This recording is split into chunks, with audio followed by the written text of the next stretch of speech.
여러분 자라나면서 지금까지 살면서 책임감이라는 말을 많이 들으셨을 겁니다. 책임감이 있구나, 아니면 너는 책임감이 없구나 라고 혼났을 때도 있고요. 책임감이 있구나라고 칭찬을 받았을 때도 있습니다. 여러분, 이 책임감이라는 말을 들을 때 여러분은 어떤 느낌이 드시나요? 대부분의 사람들이 이 책임감이라는 말을 들으면 자신에게 맡겨진 일이나 의무를 떠올리게 됩니다. 동시에 그에 따른 부담감도 느끼게 되죠. 큰 부담이 따르지 않는 일을 맡게 되면 여유를 가질 수 있겠지만 책임을 다하기 어려운 상황에 처하게 되면 곤란해지기도 하고 그런 상황을 경험하는 것 자체가 불편하게 느껴질 때가 많습니다.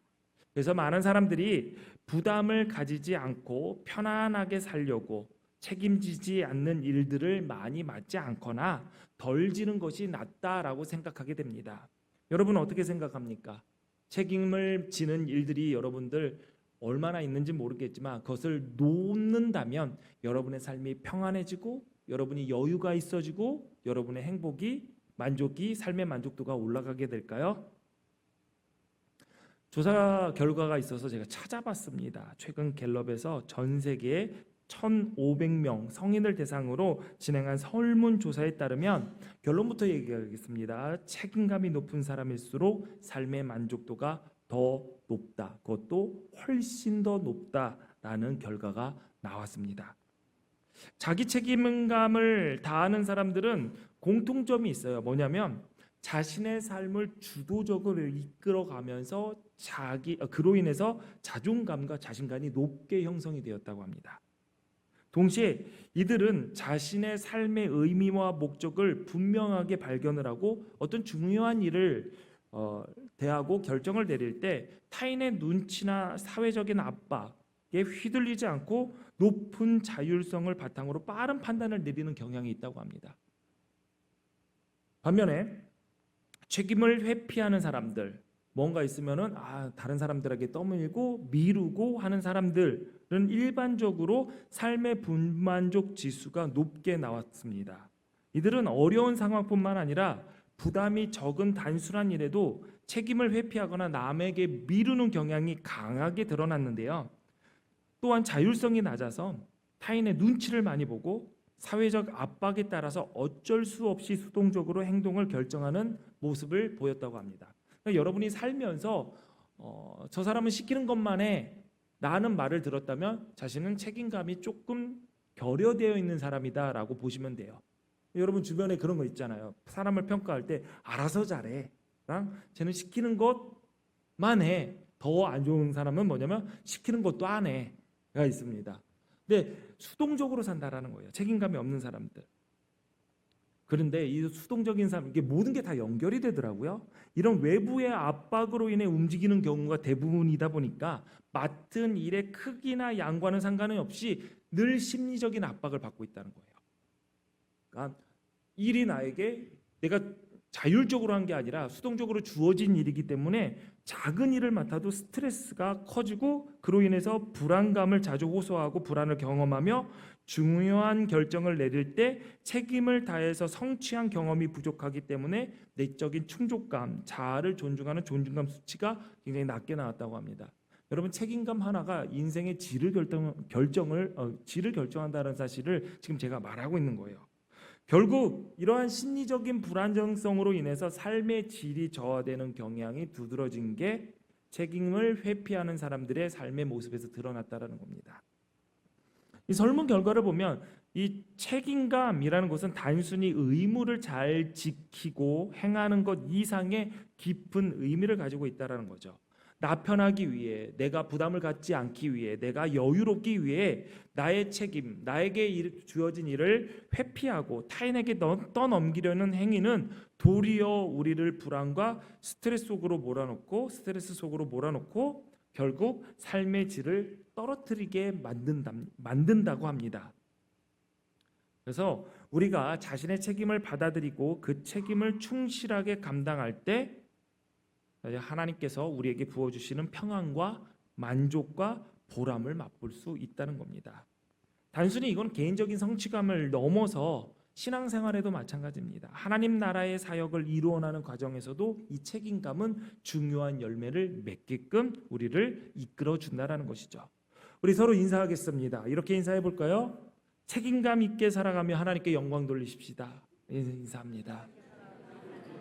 네, 책임감 있게. 네. 여러분 왜요? 자식들에게 할 말이 생겨가지고 아주 신나시나요? 네. 저부터 잘해야죠, 사실은.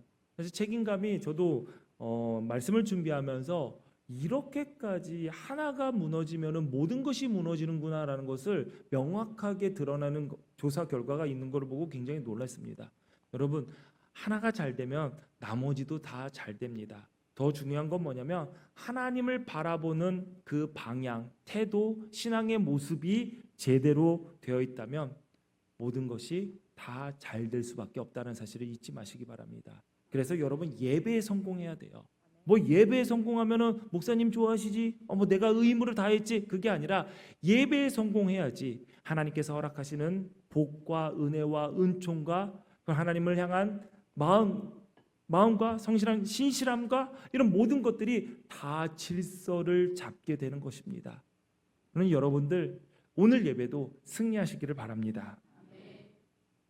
오늘 본문에 보니까 어느 안식일 날 태어날 때부터 맹인이 된 사람을 보신 예수님께서 땅에 침을 뱉어 진흙을 이겨 눈에 발라주시고 실로암 못에 가서 씻으라라고 하셨습니다. 실로암 못에 가서 눈을 씻은 맹인의 눈이 떠졌습니다. 조금 전까지 앉아서 구걸하던 맹인이 밝은 눈으로 다니는 것을 본 이웃 사람들이 깜짝 놀라서 말했습니다. 그래서 어떤 사람들이 그들끼리 얘기를 하는 거죠.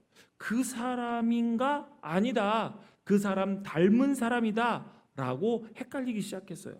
주변의 사람들이 자신에 대해서 얘기를 하는 거예요. 저 사람 맞나? 라고 할 때 그 맹인이었다가 눈을 뜬 그 사람이 내가 조금 전까지 맹인으로 구걸했던 바로 그 사람이다 라고 말을 했습니다. 그리고 어떻게 해서 눈을 뜨게 됐는지 사람들에게 설명하기 시작했죠. 예수라 하는 사람이 와서 진흙을 이겨 내 눈에 바르고 실로암에 가서 씻으라 하기에 내가 가서 씻었더니 이렇게 보게 되었다라고 말을 하기 시작했습니다. 예수님의 기적 중에 하나인데 이 기적이 그 사회에서 문제가 됐던 것은 뭐냐면 맹인이 눈뜨게 한 그날이 안식일이었기 때문입니다. 당시 유대인의 전통으로는 안식일에는 어떠한 일도 할 수가 없었습니다. 병든 사람을 치료하는 행위도 일하는 것이기 때문에 안식일에 병자를 치료하면 안식일을 범하게 되는 것이죠. 요즘도 여러분은 유대인들이 볼 기회가 없기 때문에 잘 모르시지만 요즘도 안식일의 규례를 유대인들은 철저하게 지킵니다. 주변에 유대인이 없는데 미국에 가면 유대인 정착촌이 있습니다. 정착촌이라고 해야 될까요? 몰려 사는. 근데 유대인들 대부분이 잘 살아요. 부자 동네를 가면은 유대인들이 이제 몰려 사는데 유대인 동네를 가면은 재밌는 광경을 보게 됩니다.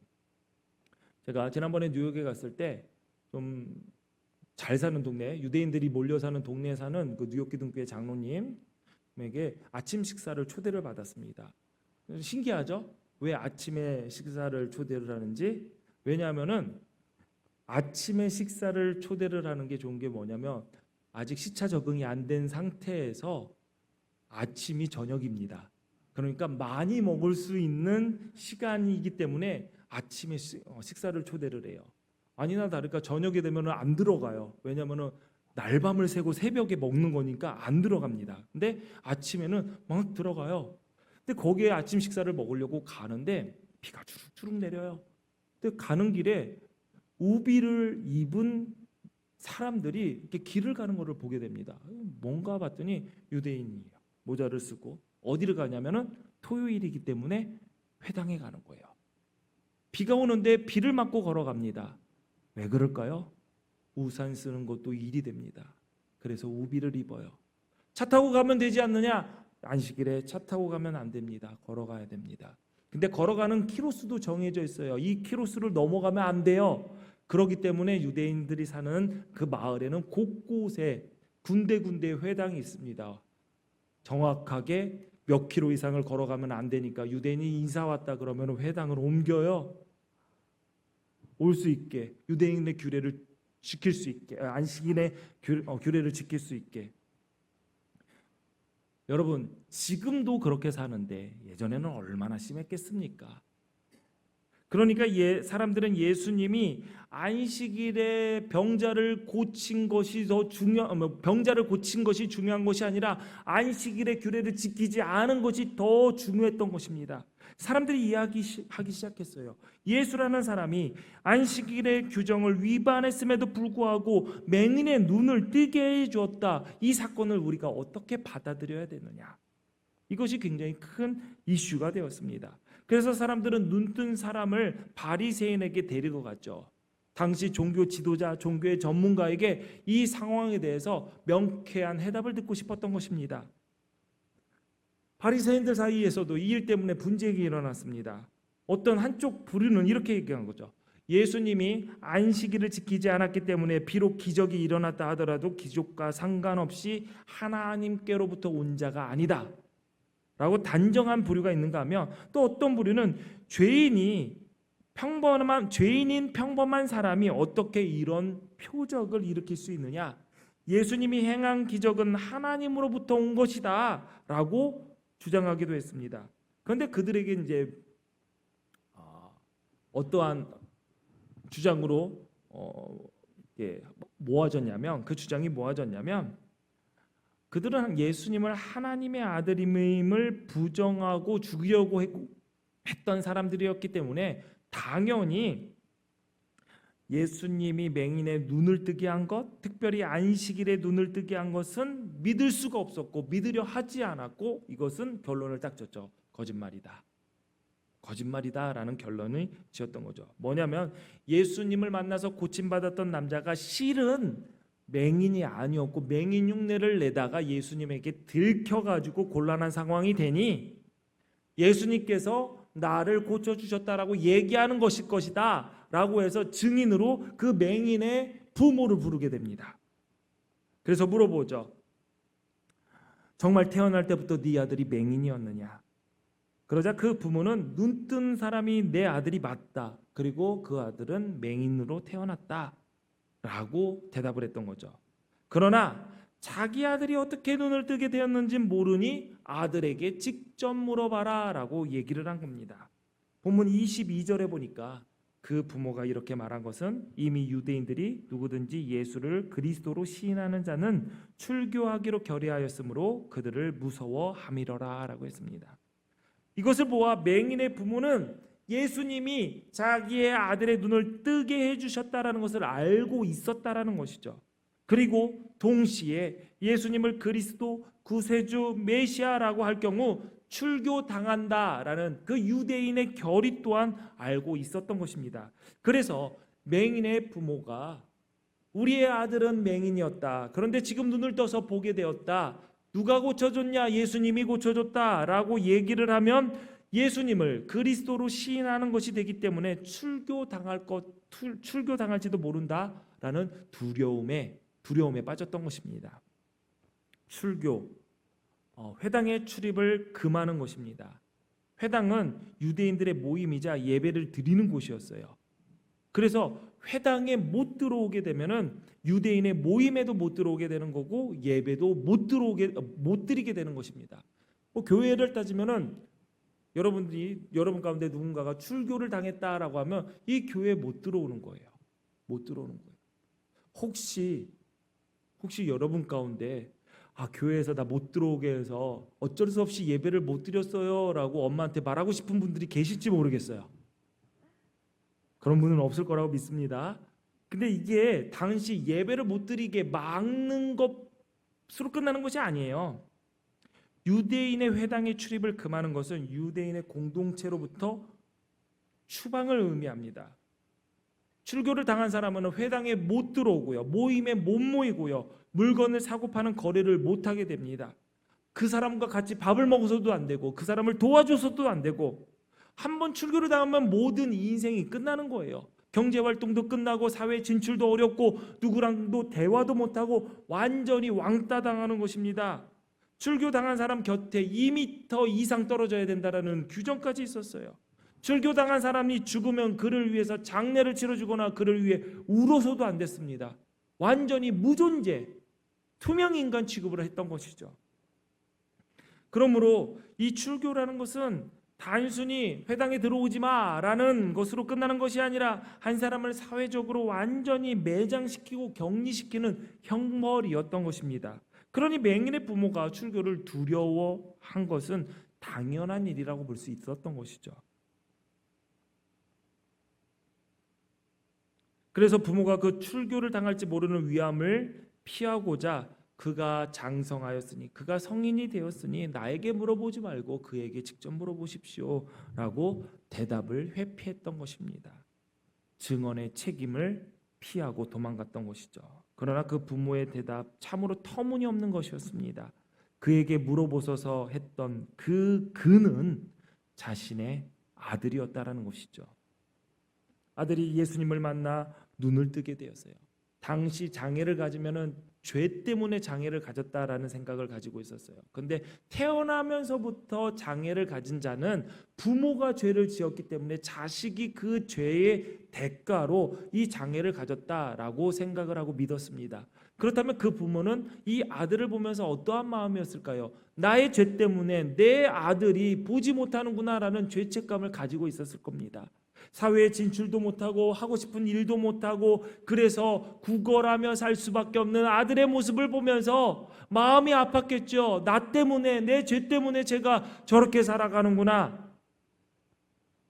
죄인이라는 손가락질을 받으면서 구걸하는 그 아들을 보면서 마음이 아팠을 것입니다. 그런데 맹인으로 태어났던 그 아들이 앞을 보기 시작했어요. 뭐부터 벗었을까요? 죄책감이 벗어진 겁니다. 죄인으로 손가락질 받지 않아도 돼요. 구걸하면서 사는 것이 아니라 일하면서 먹고 살 수 있게 되었어요. 얼마나 좋은 일입니까? 아들이 사람답게 살게 되었는데, 그런데 그 부모는 출교당할 위험에 빠지자 눈을 뜬 아들이 어떻게 되든 상관없다는 듯이 이렇게 얘기를 합니다. 그에게 가서 물어보십시오. 책임을 떠넘깁니다. 결국 그 아들은 출교당하고 맙니다. 요한복음 9장 34절에 보니까 이렇게 되었어요. 그들이 대답하여 이르되 내가 온전히 죄 가운데 태어나서 우리를 가르치려 하느냐 하고 이에 쫓아내어 보내니라. 너가 어떻게 눈을 뜨게 되었냐? 그 아들은 당당하게 예수님이 나에게 진흙을 발라서 눈을 뜨게끔 했다. 당당하게 얘기했습니다. 바리새인이 어떻게든 그 기적을 무마해 보려고 축소하려고 했었지만 난 모르겠다. 나는 내가 눈을 뜬 것과 내 눈을 뜨게 한 사람이 예수라는 사람이라는 거는 그것밖에 모른다 하면서 계속 가르쳐요. 너네들이 알아야지 왜 나한테 그걸 물어보냐? 그러자 바리새인이 화가 나서 야, 죄 가운데 태어나서 앞도 못 봤던 맹이었던 주제에 네가 우리를 가르치냐? 하면서 출교를 시켰던 거죠. 나중에 보면은 이 맹인이었다 눈뜬 청년은 예수님을 찾아갑니다. 찾아가서 대화를 하던 구절이 그 에피소드가 짧게 소개되고 그 뒤로는 등장하지 않아요. 그런데 복음서에 기록된 것을 보면은 이 맹인이었던 청년은 예수님의 제자가 되어서 예수님을 따라다니고 예수님을 쫓았던 제자 중에 한 사람이 되었을 거라는 예상을 할 수가 있습니다. 맹인의 부모는 아들을 통해서 예수님의 능력을, 기적을 체험했습니다. 그러나 그 기적에도 불구하고 그 부모들은 변화하지 않으려고 했습니다. 변화되지 않았습니다. 예수님이 그리스도라는 사실을 알고 메시아라는 믿음이 있었지만 고백하지도 드러내지도 갖지도 않았습니다. 그들은 주변 사람들의 관계를 지키기 위해, 나의 삶의 터전을 지키기 위해 출교를 당하지 않으려고 그 모든 책임을 아들에게 떠넘겼습니다. 세상에는 참으로 다양한 부모들이 많죠. 자녀를 위해 모든 것을 바치는 부모가 있는가 하면 자기 살고자 아들을 곤란에 빠뜨리는 이 맹인의 부모와 같은 이들도 있습니다. 사실 자신이 감당하면 될 일을 자식에게 떠넘긴 것이죠. 그런데 예수 믿는 사람들 가운데서도 내가 짊어지어야 할 책임을 다른 이들에게 떠넘기는 사람들이 많습니다. 예수 믿는 사람이기 때문에 기둥교회 성도이기 때문에 져야 하는 짐이 무거워서, 아니 싫어서, 부담돼서, 귀찮아서 다른 사람들에게 떠넘기는 사람들이 있습니다. 여러분은 그런 적 없으십니까? 그에게 물어보소서. 나는 이 말에 책임지고 싶지 않습니다. 나는 하기 싫습니다. 그에게 물어보소서. 나 시키지 마십시오. 그를 시키십시오. 나에게 이 짐을 지라 하지 마십시오. 다른 사람 많이 있지 않습니까? 언제 어디서나 예수님을 그리스도로 인정하는 삶을 피하려 해서는 안 됩니다. 그리스도인으로 살아가면서 져야 할 짐을 남에게 떠넘겨서는 안 됩니다. 내가 져야 할 짐이라면 기꺼이 져야 됩니다. 그것이 예수 믿는 사람의 삶의 모습입니다. 무디 목사님은 이렇게 말씀하셨습니다. 사람은 그의 가족이 그가 크리스천임을 알도록 살아야 한다. 다른 사람들에게 저 사람 예수 믿는 사람이야 라는 소리를 듣는 것도 중요하지만 그것보다 더 중요한 것은 가족들이, 우리 아버지는, 우리 어머님은, 내 아들은, 내 딸은, 내 형제는 예수 믿는 사람이야 라고 인정받는 것이 중요합니다. 가정에서 먼저 부모에게, 자녀에게, 형제에게, 남편에게, 아내에게 예수의 향내를 풍기며 예수의 향내를 맡을 수 있게 해야 합니다. 신앙생활을 한다면서 가족들에게 함부로 하는 사람들이 있습니다. 가족들에게 향한 그 책임을 지지 않으려는 이들이 있습니다. 여러분, 대표적인 특히 사회에 문제가 되는 대표적인 이단의 경우들이 대부분 그렇지 않습니까? 여러분, 신천지라는 곳은 신앙을 지키기 위해서 가정을 버리라고 합니다. 부모의 연을 끊고 자식을 버리고 남편과 이혼하고 아내와 이혼하고 그래야지 구원받는다라고 얘기를 합니다. 물론 예수님께서 비슷한 얘기를 하신 적이 있습니다. 가족을 버리고 아버지의 장래보다 더 중요하죠. 부모를 버리고 나를 따르라. 그것은 뭐냐면 가장 우선순위를 두는 것을 영생을 얻는 것, 생명을 얻는 것, 죽는 것이 아니라 사는 것을 가장 목표로 두어라. 그것이 가장 중요하다는 것을 말씀하신 거죠. 그런데 그것을 그 예수님의 말씀을 무기로 삼아서 가정을 깨는 이단들이 있다는 것이죠. 현대 종교 이단 전문가인 탁지원 소장님이 강의를 하셨는데 제가 그 강의를 들으면서 이런 말씀을 하신 걸 들었습니다. 딸이 이단에 빠지자 신앙이 있었던 아버지가 딸을 말리는 과정 중에서 잦은 분란이 있었던 것이죠. 그런데 그러자 딸이 어느 날 아버지에게 당신과 종교적인 견해가 맞지 않아서 떠납니다라고 한 줄의 쪽지를 남기고 가출했다라는 거예요. 그 아버지가 그 딸을 찾기 위해서 그 신천지 거기 앞에 찾아가고 그랬는데 그런 일들이 뭐 부지기수로 많았죠. 근데 그 아버지가 가장 속상했던 건 뭐냐면 당신과 그 말이 아버지와 아빠와 이것이 아니라 나와 너는 이제 다른 사람이다. 아무런 관계가 없다라는 그것 때문에 가장 속상했다라는 그 얘기를 들으면서 제대로 된 것은 아니구나. 그것만 보더라도 그것이 이단이고 잘못된 것이고 그것에 무슨 진리가 있고 그것에 무슨 하나님의 역사가 있겠는가? 이건 누가 알려주지 않아도 대대로 분별되지 않는가? 그런 생각이 들었습니다. 신앙을 지키기 위해서라면은 부모들 배신하고 가정에서 떠나오고 자식도 버리고 오라고 얘기를 합니다. 그런데 디모데전서 5장 8절 말씀 우리 같이 읽어볼까요? 시작. 누구든지 자기 친족, 특히 자기 가족을 돌보지 아니하면 믿음을 배반한 자요 불신자보다 더 악한 자니라. 아멘. 자기 가족에 내가 가족의 구성원으로서 책임을 지지 않는다면 그것은 믿음을 배반한 자, 믿는 사람이 아니라는 거예요. 믿음이 있는 사람이 아니라는 거예요. 불신자보다 더 악하다라는 겁니다. 그 말은 무슨 말입니까? 하나님의 나라의 유업을 받을 상속자로서 자격 없다라는 겁니다. 천국 백성이 아니라는 거예요. 하나님을 따르고 예수 그리스도를 따르는 삶이 아니라는 겁니다. 여러분, 이 말씀을 들으면 우리는 생각을 해야 됩니다. 부모로서, 부부로서, 자녀로서, 사람으로서 책임을 다하지 않으면서 신앙생활하는 것은 덕이 되지 않는다라는 거예요. 여러분, 신앙생활 잘하려면 가족들에게도 더 잘하십시오. 가족들에게도 더 잘하십시오. 아멘 안 하세요? 틈을 안 주고 계속 얘기를 해서 그런가요? 여러분, 예수님은 십자가에 달려 고통을 받으시면서도 육신의 어머니 마리아의 삶에 대해 관심을 가지시고 제자들에게 부탁했습니다. 내 어머니다. 우리는 예수 믿는 사람으로서 가정의 가장으로, 주부로, 자녀로, 형제로 감당해야 할 책임, 짊어져야 할 책임, 기쁘게 감당할 수 있어야 됩니다. 그것이 예수 믿는 사람입니다. 부모가 자녀를 양육할 때 도망가지 마십시오. 책임이 아빠에게 있다, 엄마에게 있다, 책임 전가하지 마십시오. 내 자식입니다. 부모도 마찬가지입니다. 부모가 늙고 병들면 형제들끼리 막 미루는데 그러지 마십시오. 내 부모입니다. 나 지금까지 키워준 부모입니다. 책임 미루는 거 아닙니다. 그것은 그리스도인이 아니고 천국에 합당한 자의 모습이 아니라는 겁니다. 구원받은 하나님의 자녀가 되었기 때문에 안 져도 되는 책임을 내가 져야 한다면 그것도 남에게 미루지 말고 질 줄 알아야 됩니다. 예수님은 우리에게 세상의 소금이다, 세상의 빛이다 라고 말씀하셨습니다. 이것은 예수님이 이 세상을 살아가는 믿음의 사람들에게 선포하신 책임이고 사명이고 책임입니다. 예수 믿는 순간부터 우리는 소금되고 빛되어 살 책임이 주어진 것이죠. 여러분의 얼굴이 예쁘고 잘나지 않았더라도 사람들이 내 얼굴만 봐도 기쁨과 평안을 느낄 수 있어야 됩니다. 여러분 스스로 잘생겼다고 생각하는 사람 손 들어 보십시오.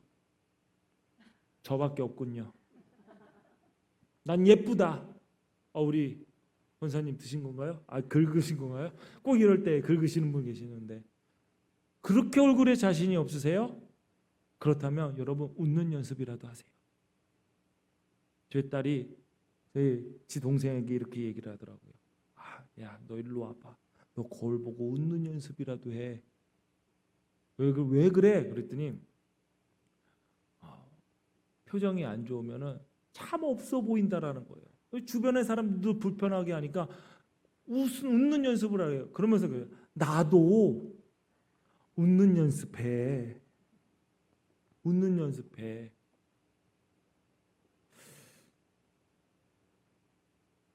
우리 채이도 웃는 연습한답니다. 여러분 웃는 연습하세요. 여러분의 얼굴을 보면 저 사람은 참 밝구나, 빛이 나는구나. 밝다라는 말이 뭡니까? 빛이 난다는 건데 얼굴을 딱 봤는데 얼굴은 예쁘게 생겼는데 저렇게 거무튀튀 침침하냐? 얼굴은 멋지고 잘생기는데 왜 이렇게 얼굴에 어둡냐? 어두움이 있냐? 타서 어두운 거는 아니라 그냥 타서 시커먼 얼굴도 밝아요. 그러면은 걔네들은 다 어두워야 되나요? 아니잖아요. 밝은 얼굴 있잖아요. 웃어봐요. 어디서 광채가 나잖아요. 웃으면 광채 나잖아요. 여러분 웃으세요. 여러분의 얼굴만 봐도 기쁨과 평안을 느낄 수 있도록 여러분의 표정에 책임감을 갖고 사세요. 좋은 목소리가 아니어도 사람들에게 은혜를 끼칠 수 있는 말을 해야 됩니다. 인천의 주안교회에 보면은 한상호 목사님 담임 목사님 교회가 있습니다. 큰 교회예요. 근데 그 목사님 참 성품도 좋으시고 그분이 제가 많은 목사님들을 만났는데 그분은 사람을 잘 기억해요. 그래서 정말 몇 년 만에 만나도 해요. 그런데 알아보세요. 알아보고 잘 지냈냐고, 목회 잘하고 있냐고 꼭 한마디씩 물어봅니다. 목회도 잘하시고 열심히 하세요. 그런데 한 가지 못 가진 게 있는데 그 못 가진 게 뭐냐면 목소리예요. 무슨 이상하게 바람 새는 쉰 소리가 나요. 궁금하신 분은 유튜브 주안감리교회를 치시면 한상호 목사님 설교를 들을 수 있습니다. 참 목소리가 별로라고 저는 그렇게 생각하진 않지만 그분과 친한 부천의 고모 목사님은 항상 놀려요. 근데 그분이 그 주안교회 성도들은 우리 목사님 목소리가 최고라는 거예요.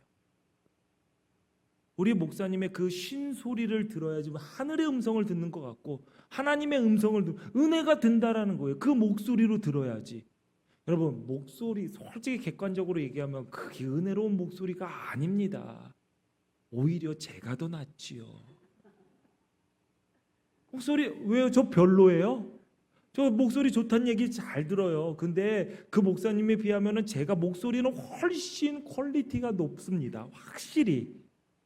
그런데요, 저는 제 목소리를 들어야지 은혜가 되고 힘이 나고 한 주에 그 목소리를 그 목소리를 들으면은 안 들으면은 뭐죠? 일주일에 힘이 안 나고 그런 소리를 하는 사람을 단 한 명도 못 봤어요. 이렇게 좋은 목소리를 가지고 있는데. 근데 그 목사님 교인들은 그렇게 얘기를 하더라고요. 그 생각을 했습니다. 얼마나 그 목소리를 가지고 격려했으며, 얼마나 은혜로운 말을 했으면, 얼마나 사랑의 말을 전했으면 그 목소리를 들으면 힘이 난다고 하고 그 목소리만 들어도 은혜가 된다고 할까. 저도 그래서요, 제가 제일 잘하는 것은 분석하고 비판하는 건데요, 좀 바꿔보려고요. 그래서 제 목소리만 들으면 와, 오늘 정천호 목사님 목소리 들었으니까 한 주간 승리하면서 힘내면서 살 수 있겠다. 아, 오늘 하나님의 음성을 들은 것 같다. 그 소리도 한번 좀 들어보려고요. 근데 이게 저만의 문제가 아니라 여러분의 목소리를 들어도 힘이 난다. 살 것 같다. 은혜가 된다.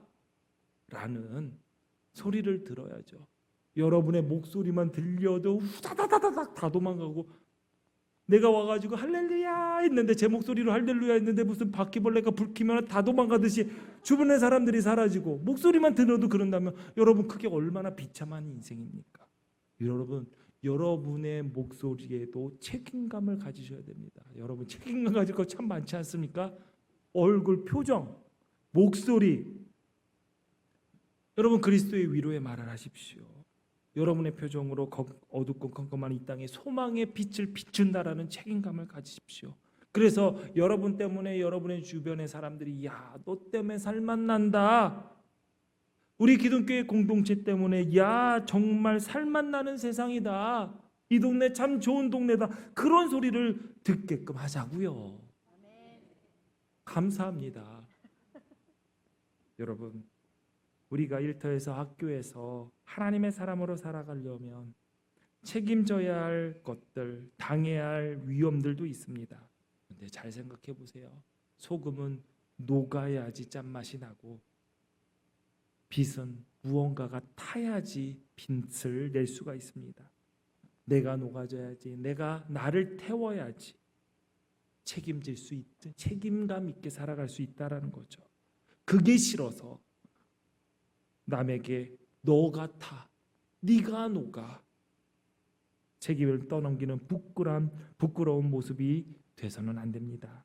여러분, 나의 책임을 잘 지는 사명자가 되시기를 바랍니다. 여러분이 주님의 몸인 교회를 구성하는 지체라면, 이 기둥교회에 소속된 교인이라면 교인으로서 교회를 사랑할 책임이 있습니다. 예수님은 자신을 주실 정도로 교회를 사랑하셨습니다. 우리 에베소서 5장 25절 말씀 함께 읽습니다. 시작. 남편들아 아내 사랑하기를 그리스도께서 교회를 사랑하시고 그 교회를 위하여 자신을 주심같이 하라. 아멘.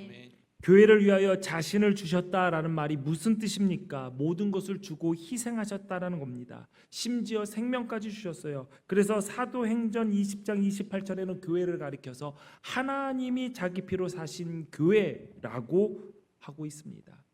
여러분, 어디 가서 교회 욕하시면 안 돼요. 여러분 가운데 기둥교회 욕할 사람은 아무도 없지만 여러분 다른 교회 욕하는 사람들 거기에 여러분 말 섞지 마세요. 이 세상의 모든 교회는 어떠한 모습을 가지고 있든 그 교회가 큰 교회, 작은 교회, 규모와 상관없이 그 교회가 아름다운 교회, 덜 아름다운 교회 상관없이 이 땅의 모든 교회는 하나님이 자기의 피로 사신 교회입니다. 그 교회를 향해서 우리가 함부로 판단할 건 없어요. 할 수도 없고요. 누군가가 여러분에게 와서 이 교회는 참 안 좋은 교회입니다, 험담을 하고 안 좋은 얘기를 하면 여러분들 거기에서 오은영 박사처럼 알려준 대로 그거 하지 마세요. 그랬구나, 아 네가 그랬구나 아니라 그건 아니지 라고 당당하게 거부할 수 있어야 됩니다. 그 말을 끊어낼 수 있어야 돼요. 왜? 우리 교회 자랑하는 것도 중요하지만 그 교회 역시 하나님의 피값으로 사신 교회라는 사실을 분명히 알아야 됩니다. 당당하게 얘기하세요. 그 교회가 지금 안 좋은 모습을 볼 수 있더라도 예전에는 좋았고 앞으로도 좋아질 것이다. 왜? 하나님께서 그 교회를 피로 주고 자신의 피값으로 사신 교회니까 하나님께서 선하게 바꾸실 것이다 라고 당당하게 얘기하세요. 그래도 계속 씹는다면 여러분 그 사람과는 적당하게 거리를 둘 줄 알아야 됩니다. 아시겠지요? 그리고 마지막은 우리 기둥교회 자랑 한번 딱 해주면 돼요. 여러분이 교인이라면 교회를 사랑하는 책임을 감당해야 됩니다. 교회를 위해서 자신을 주신 예수님처럼 교회를 사랑할 수 있어야 됩니다. 교회를 사랑하기 위해서 나의 눈물의 기도와 봉사의 땀방울이 있어야 됩니다. 시간을 드리고 물질도 드리고 헌신할 수 있어야 됩니다. 이런 것들이 없이 사랑한다고요? 마음으로만 사랑한 그런 건 없습니다. 주인에게 받은 한 달란트를 땅에 종에 묻은 종은 주인이 돌아와 결산할 때 바깥 어두운 데로 쫓겨나서 그 잔치 자리에 참여하지 못하게 됩니다. 책임을 다하지 않은 종이 주인에게 듣는 소리는 딱 한 가지입니다. 야, 쓸모없구나. 더 이상 기대할 것이 없구나. 무익한 종아. 라는 그 말 한마디입니다. 맛을 내지 못하는 소금은 딱 한 가지 취급밖에 못 당합니다. 버려져서 사람들 발에 밟히게 되는 것이죠. 좋은 열매를 맺지 않는 나무는 찍혀서 불에 던져집니다. 왜 그냥 내버려 두면 되는지 찍어서 갖다 버리냐? 왜요? 그 나무를 그곳에 계속 놓으면 땅만 버리기 때문입니다. 내가 책임을 다하지 않으면 단지 나 하나의 문제로 끝나는 것이 아닙니다. 나 때문에 책임 다하지 않는 나 때문에 그 땅이 버려진다라는 것이죠. 내가 차지한 땅에 다른 열매를 맺는 나무가 심겨질 공간도 없고요. 그 나무가 빨아들여서 열매 맺을 그 양분도 없게 됩니다. 내가 먹는 양분 때문에 다른 나무가 열매 맺지 못하고 피해를 보게 된다라는 거죠. 내가 책임져야 할 것을 지지 않고 그에게 물어보서서 도망가 버린다면, 책임을 전가한다면 그로 인해 고통받고 힘들고 그 더 무거운 짐을 져야 할 일들이 분명히 생긴다라는 것입니다. 사랑하는 여러분, 맹인의 부모처럼 우리의 삶에도 책임을 피하고 싶은 순간들이 분명히 찾아오게 될 것입니다. 우리 역시 삶에서 기적적인 은혜를 경험하고 하나님의 놀라운 능력을 목격하면서도 그에 대한 책임을 피하고자 할 때가 분명히 있습니다. 때로는 우리의 신앙을 지키기 위해서 가야 할 길이 고통스럽기 때문에 책임을 감당하는 것이 부담으로 다가올 때가 있을 것입니다. 그러나 그 책임을 감당할 때 우리는 하나님께서 주신 은혜를 온전히 누리고 또 그 은혜를 세상에 나타낼 수 있는 사람이 되게 됩니다. 그리스도인으로서 살아갈 책임을 질 줄 아는 사람, 가정에서 일터에서 기둥교회 교인으로서 져야 할 책임을 지시기 바랍니다. 빛되고 소금되어 어두운 세상을 밝히고 살맛나게 만드는 사람, 열매 맺는 사람, 충성된 하나님의 종으로 사시기를 주님의 이름으로 축원합니다. 기도하시겠습니다. 하나님, 우리에게 맡겨주신 책임을 감당할 수 있도록 도와주시옵소서. 우리 스스로의 연약함과 두려움으로 책임을 회피하지 않게 하시고 오히려 기쁨으로 맡겨진 역할을 충실히 감당할 수 있도록 인도하여 주옵소서. 우리의 삶이 세상의 빛이 되고 우리의 삶이 세상의 소금이 되어 주님을 드러낼 수 있도록 하나님 우리를 붙잡아 주옵소서. 예수님 이름으로 기도합니다. 아멘.